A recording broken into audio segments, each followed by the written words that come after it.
Hi friends, இன்னைக்கு நாம ரொம்பவே யூஸ்ஃபுல்லான வீடியோ தான் பார்க்க போறோம். அது என்னன்னு கேட்டிங்கனா கம்ஃபர்ட் ஃபேப்ரிக் கண்டிஷனர் வச்சு வீட்டுக்கு யூஸ்ஃபுல்லான சில டிப்ஸ் தான் பார்க்க போறோம்.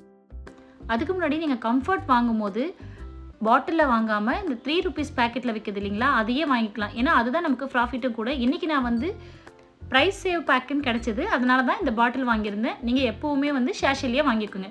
சரி வாங்க இந்த கம்ஃபர்ட்டை வச்சு வீட்டுக்கு நம்ம என்னென்ன யூஸ்லாம் பண்ண முடியும்னு பார்க்கலாம். ஃபர்ஸ்ட் டிப் என்னன்னு பார்க்கலாம். அதுக்கு ஸ்டவ் ஆன் பண்ணி இந்த மாதிரி ஒரு பாத்திரம் வச்சுக்கலாம். அதில் கொஞ்சம் தண்ணி ஊற்றிக்கோங்க. இந்த பாத்திரம் வந்து நீங்கள் அடிக்கடி யூஸ் பண்ணாமல் பாத்திரமா இருந்தால் நல்லாவே இருக்கும். ஏன்னா இந்த கம்ஃபர்ட்டோட ஸ்மெல் வந்து ஒரு 2 நாளைக்கு அப்படியே இருக்கும். இதில் ஒரு அரை மூடி அளவுக்கு கம்ஃபர்ட் ஊற்றிக்கிறேன். ஊற்றுனதுக்கப்புறமா ஒரு 5 நிமிஷம் நல்லா கொதிச்சு வரட்டும். இந்த கொதிச்சு வர ஸ்மெல் வந்து நம்ம வீட்டில் நான்வெஜ் சமைக்கும் போது, முக்கியமாக கறியை விட மீன், கருவாடு, முட்டை இந்த மாதிரி சமைக்கும் போது அந்த ஸ்மெல் அன்றைக்கி ஃபுல்லாக போகவே போகாது.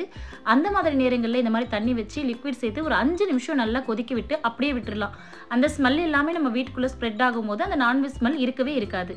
ட்ரை பண்ணி பாருங்கள். அடுத்ததாக இந்த மாதிரி நம்ம கொதிக்க வச்ச தண்ணியை ஒரு அரை மணி நேரத்துக்கு அப்படியே விட்டுட்டு அதுக்கப்புறமா நம்ம பாத்திரங்கள்லாம் வாஷ் பண்ணி சிங்கை க்ளீன் பண்ணதுக்கப்புறமா இந்த கொதிக்க வச்ச தண்ணியை சூடாகவே சிங்கில் ஊற்றிடலாம். இந்த மாதிரி நம்ம செய்யும்போது நான்வெஜ்ஜோட ஸ்மெல்லும் இருக்காது. நம்ம பாத்திரம் வாஷ் பண்ண எந்த வாசனையும் இல்லாமல் நம்ம சூடாக தண்ணி ஊற்றுறதால அந்த ஃபில்டரில் ஏதாவது அடைப்பு இருந்தாலும் அதுவும் கிளியர் ஆகிடும். கண்டிப்பாக ட்ரை பண்ணி பாருங்கள். அடுத்து வாங்க இந்த கம்ஃபர்ட்டை வச்சு ஒரு மல்டி பர்பஸ் லிக்விட் ரெடி பண்ணிடலாம். அதுக்கு ஒரு டம்ளர் எடுத்துக்கலாம். என்கிட்ட ஒரு பிளாஸ்டிக் வேஸ்ட்டான ஒரு ஜக் இருந்துச்சு, அதை யூஸ் பண்ணிக்கிட்டேன். நீங்கள் யூஸ் பண்ணுற எந்த பாத்திரம் வேணால் எடுத்துக்கலாம். ஒரு 2 டேஸ்க்கு அந்த ஸ்மெல் இருக்கும். அதுக்கப்புறம் வேறு எதுவும் ப்ராப்ளம் இருக்காது. அதில் ஒரு அரை டம்ளர் அளவுக்கு தண்ணி எடுத்துக்கிறேன். ஒரு கம்ஃபர்ட் பேக்கெட்டில் பாதி அளவு மட்டும் இதில் சேர்த்துக்கலாம். சேர்த்துட்டு ஒரு ஸ்பூன் வச்சு நல்லா கலந்து விட்டுக்கோங்க. இப்போ நம்ம ரெடி பண்ணிகிட்டு இருக்க இந்த லிக்விட் தான் எல்லா டிப்ஸ்க்குமே யூஸ் ஆக போகுது. நல்லா கலந்ததுக்கப்புறமா ஒரு ஸ்ப்ரே பாட்டில், வேஸ்ட் பாட்டில் எது இருந்தாலும் அதை யூஸ் பண்ணிக்கலாம். நான் வந்து வீட்டில் மணி பிளான்ட்டுக்கு ஸ்ப்ரே பண்ணுறதுக்காக ஒரு இந்த ஸ்ப்ரே பாட்டில் வாங்கியிருந்தேன். இது நான் வந்து அமேசானில் தான் வாங்கியிருந்தேன். லிங்க் வேணால் நான் டிஸ்கிரிப்ஷனில் கொடுக்குறேன், செக் பண்ணி பார்த்துக்கோங்க. இப்போ நம்ம கலந்து வச்சுருக்க லிக்விடை இந்த ஸ்ப்ரே பாட்டிலுக்கு மாற்றிக்கலாம்.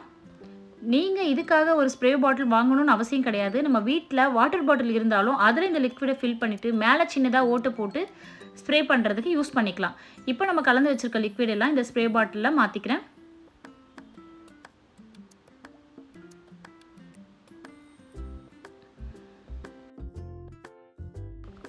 இப்போ இந்த லிக்விட் ரெடி ஆயிடுச்சு. டிப் நம்பர் 2 என்னன்னு பார்த்துடலாம் வாங்க. தினமும் நம்ம சமைச்சு முடிச்சு கிச்சன் எல்லாம் க்ளீன் பண்ணதுக்கப்புறமா இந்த ஸ்ப்ரே பாட்டிலில் இருக்க லிக்விட் யூஸ் பண்ணி லைட்டாக ஸ்ப்ரே பண்ணி ஒரு கிளாத் வச்சு தொடச்சி எடுத்துடலாம். இந்த மாதிரி நம்ம பண்ணும்போது கிச்சன் க்ளீன் ஆகிறது மட்டும் இல்லாமல் ஃப்ரெஷ்ஷாக இருக்கிறத நம்மளே ஃபீல் பண்ணுவோம். எதுக்காக நான் இதை சொல்கிறேன்னா, நம்ம நைட்டில் என்ன தான் சமைச்சு முடிச்சதுக்கப்புறமா க்ளீன் பண்ணிவிட்டு போனாலும் திரும்ப வந்து கிச்சனுக்குள்ளே நுழையும் போது ஒரு ஸ்மெல், அந்த சமைச்ச வாடை இருந்துக்கிட்டே தான் இருக்கும். இந்த மெத்தட் நம்ம ஃபாலோ பண்ணும்போது அந்த ஸ்மெல் எதுவுமே இல்லாமல் ரொம்பவே ரிஃப்ரெஷிங்காக இருக்கும். இப்போ நான் இதை ஸ்டவ்வில் மேலேலாம் ஸ்ப்ரே பண்ணிக்கிறேன். இது நீங்கள் ஸ்டவ்வுக்கு அடியில் அந்த பர்னர் பக்கத்துலலாம் அடித்து சுத்தம் பண்ணணும்னு அவசியம் இல்லை. நம்ம ஆல்ரெடி க்ளீன் பண்ணி வச்ச ஸ்டவ் மேலே தான் லைட்டாக ஸ்ப்ரே பண்ணி அந்த ஸ்மெல்லுக்காக நல்லா தொடச்சி விட்டுக்கிறேன். நம்ம கிச்சனில் குட்டி குட்டி கரப்பாம்பூச்சி தொல்லைலாம் இருக்கும். இந்த லிக்விடை நீங்கள் ஸ்ப்ரே பண்ணி எல்லா இடங்கள்லையும் தொடச்சி விட்டுட்டு க்ளீன் பண்ணி பாருங்கள்.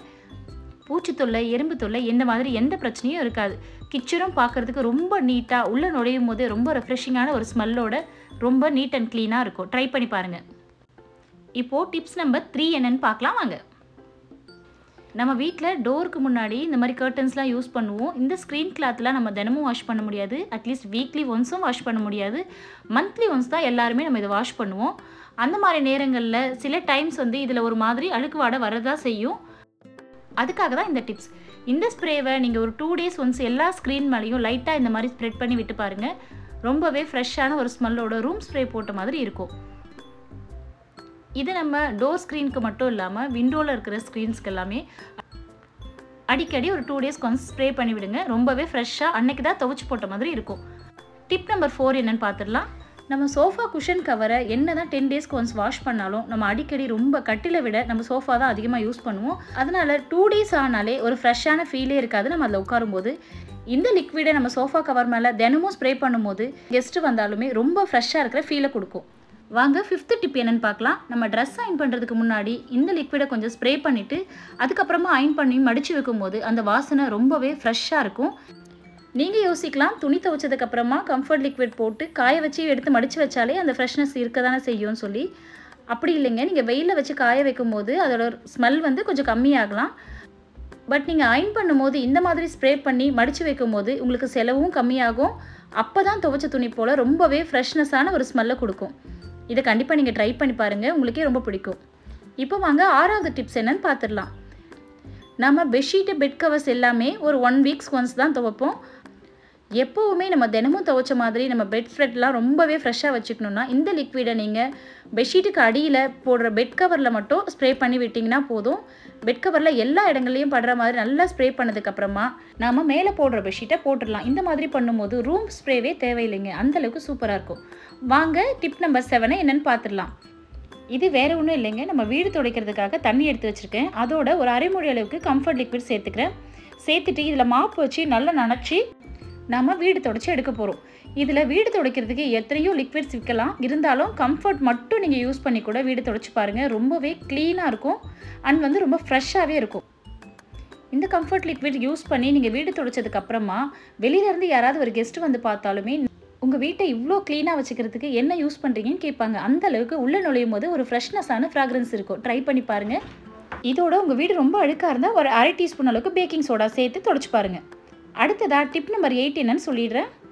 நம்ம வீடு துடைச்ச மாப்பை நல்லா அலசி வெயிலில் காய வச்சு எடுத்ததுக்கப்புறமா மாப்பில் மேலேயும் அடியிலையும் நல்லா இந்த லிக்விடை ஸ்ப்ரே பண்ணிக்கலாம்.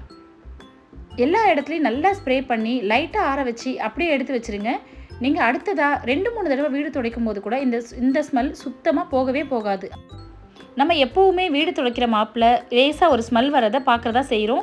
இந்த மெத்தடை நீங்கள் ஃபாலோ பண்ணி இந்த ஸ்ப்ரே பண்ணி எடுத்து வைக்கும்போது அந்த ஸ்மெல் சுத்தமாக இருக்காது. புதுசாக வாங்கின மாப்பை ஒரு வரையும் யூஸ் பண்ணுற மாதிரி இருக்கும். இந்த டிப் உங்களுக்கு ரொம்பவே யூஸ்ஃபுல்லாக இருக்கும், கண்டிப்பாக ட்ரை பண்ணி பாருங்கள்.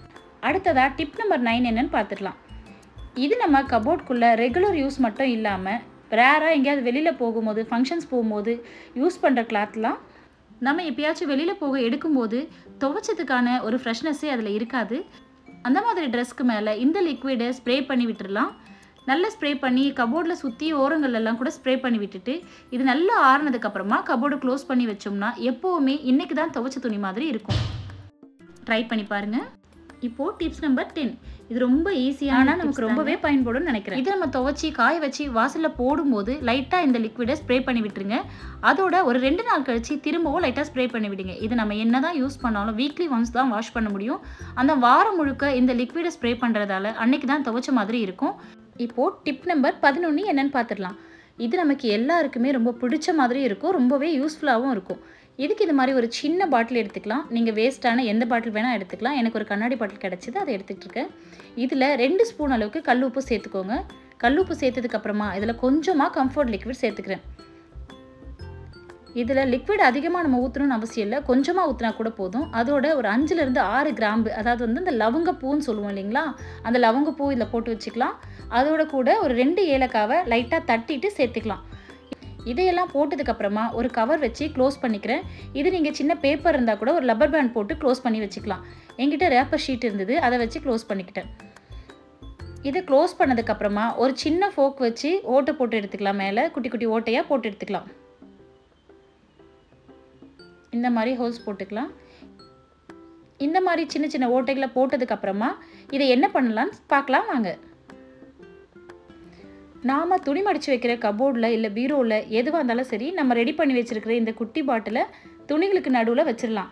இந்த மாதிரி நம்ம செய்யும் போது கபோர்டு ஓப்பன் பண்ணும்போதும் துணிகள் எடுக்கும் போதும் ரொம்பவே ஃப்ரெஷ்னஸாக இருக்கும். ஒரு சிலருக்கு ரசக்கற்பூர வாடை பிடிக்காது, அந்த மாதிரி இருக்குங்க. இதை ட்ரை பண்ணி பாருங்கள். நான் சொன்ன இந்த எல்லா டிப்புமே உங்களுக்கு யூஸ்ஃபுல்லாக இருக்கும்னு நம்புகிறேன். வீடியோ பிடிச்சிருந்தா லைக் பண்ணுங்கள். டெலிஷியஸ் லைஃப் ஸ்டைலுக்கு சப்ஸ்கிரைப் பண்ணுங்கள். தேங்க்யூ.